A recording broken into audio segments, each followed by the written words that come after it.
L'édition régionale de ce jeudi 13 juin. Bonjour à toutes et à tous. Merci d'être fidèles au rendez-vous en images en 8 minutes. Voici l'essentiel de l'actualité du jour près de chez vous. D'abord, vos prévisions météo. Et pas de grands changements, pas d'amélioration aujourd'hui. Peut-être quelques éclaircies tout de même cet après-midi vers l'intérieur des terres. L'Audomarois, la Flandre et la métropole lilloise, mais partout ailleurs. Et globalement, on aura quand même une journée très instable, plutôt maussade, avec des nuages, des averses, des températures plutôt fraîches, bien en dessous des normales de saison pour la mi-juin. 15 degrés à Calais et à Boulogne, 16 à Dunkerque, Le Touquet ou Saint-Omer, 18 degrés tout de même à Lille pour les maximales. À la une de cette édition, l'événement du jour, l'événement de ce mois de juin en France, c'est bien évidemment la Coupe du Monde féminine de football. La région a sa part d'ailleurs de l'événement avec des matchs, vous le savez, organisés à Valenciennes. Hier après-midi au stade du Hainaut, l'Allemagne a battu l'Espagne 1-0, tandis que la France, je vous le rappelle, hier soir a tout de même dominé la Norvège 2-1. En tout cas, chaque jour durant la compétition, la place d'armes de Valenciennes propose son village Coupe du Monde avec des animations, du footballing, du foot fléchette, une rampe de skate et un stand de tir. Dans les prochains jours est prévu également un DJ set aux couleurs des Pays-Bas ce samedi pour Pays-Bas-Cameroun, samedi après-midi. Une journée spéciale Brésil le 18 juin pour Italie-Brésil. Pour les supporters étrangers, c'est aussi l'occasion de se croiser, de se rencontrer, d'évoquer leur passion et leur voyage ici dans le Nord au micro de Rémi Desremaux. Last year we went to Russia to watch the Men's World Cup, and then we just had this idea, what a great opportunity to come to France this year, partly to see my family in England, but also to see the Women's World Cup and to give my son the chance to speak French because he's learning French at school in America. Je suis très excité pour la Coupe du Monde.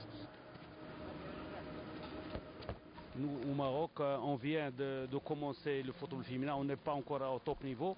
Je veux avoir des idées comme ça pour voir si c'est la possibilité de faire progresser le football féminin au Maroc.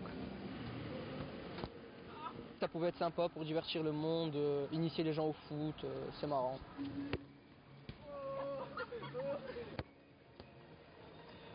C'est moi la meilleure. Ah, c'est le foot féminin. On se développe. C'est la meilleure partout. Allez, le prochain match à Valenciennes, ce sera Pays-Bas-Cameroun ce samedi à 15h au stade du Hainaut. Dans cette édition également un chiffre, à peine 18% de femmes travaillent aujourd'hui à la SNCF. On est encore loin de la parité chez les cheminots. Pourtant, depuis plusieurs années, l'entreprise ferroviaire tente de convaincre les femmes, car bien évidemment les métiers de conducteur de train, d'opérateur d'aiguillage ou de maintenance leur sont ouverts, mais trop peu de candidates pensent à postuler. Il y a d'ailleurs aujourd'hui des centaines de postes à pourvoir à la SNCF.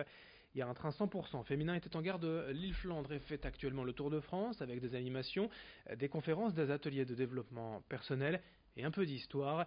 Francesca Assetto, présidente de SNCF au féminin, nous en dit plus au micro de Margot Seilly. Par ce réseau, déjà, on fait en sorte que les femmes puissent se retrouver et se sentir plus fortes parce qu'ensemble.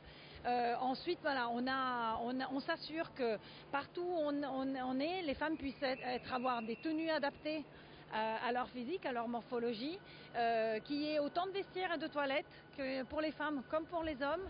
Et puis beaucoup de formation et de sensibilisation pour les managers et les salariés sur la lutte contre le sexisme, toute cette culture qui permettent d'inclure, de changer aussi les modes de travail.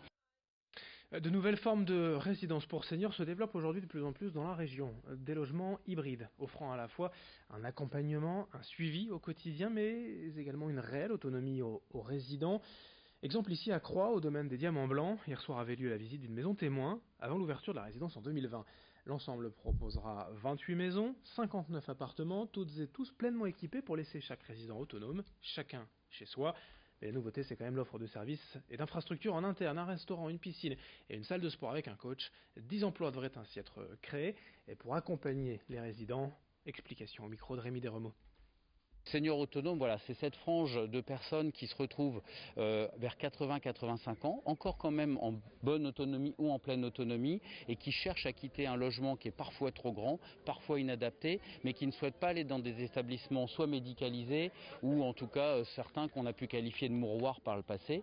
Alors pouvoir leur offrir un lieu, c'est le lieu de l'alternative idéale, en plus dans un cadre verdoyant, à proximité d'un patrimoine historique de la région, et avec un habitat qui soit complètement conçus à leur service et en fonction de leur degré de mobilité. Voilà l'objectif et l'ambition que porte ce projet.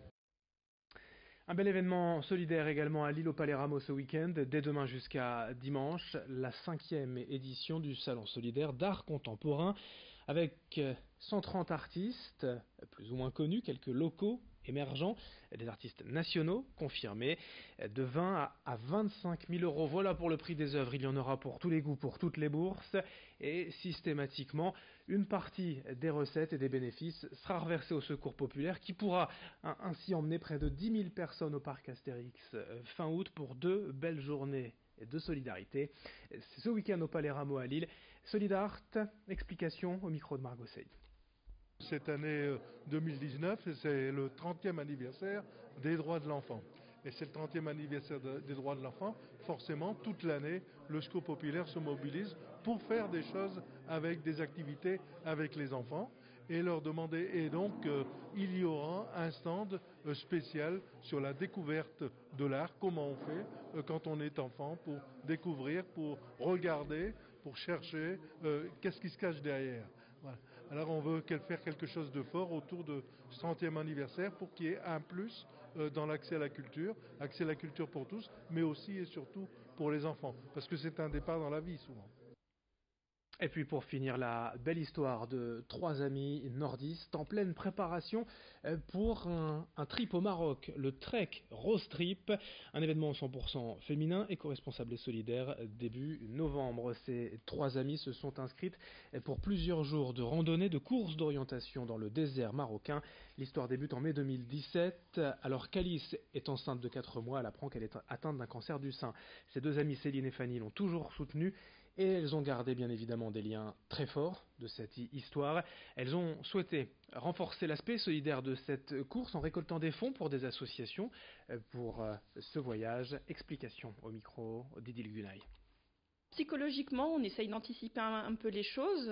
Moi, j'ai un peu l'expérience du rallye Rose des Sables que j'ai fait il y a une dizaine d'années, donc je connais un petit peu l'organisation, l'orientation, etc. Au niveau physique, on essaye de se retrouver quelquefois, toutes les 3, c'est un peu difficile avec nos emplois du temps, mais on essaye de partir marcher 2-3 heures dans la campagne par ici, dans le nord. On aimerait bien partir aussi sur les côtes du nord, marcher dans le sable, parce que c'est quand même un peu ce qui nous attend. Voilà la façon dont on essaye de s'organiser toutes les 3. Fanny n'est pas là, mais Fanny dirait que ce qu'elle appréhende le plus, c'est les bébêtes dans le désert. Parce que bon, je pense qu'on va croiser quelques scorpions, des petites choses comme ça, donc c'est peut-être la chose qu'on appréhende le plus.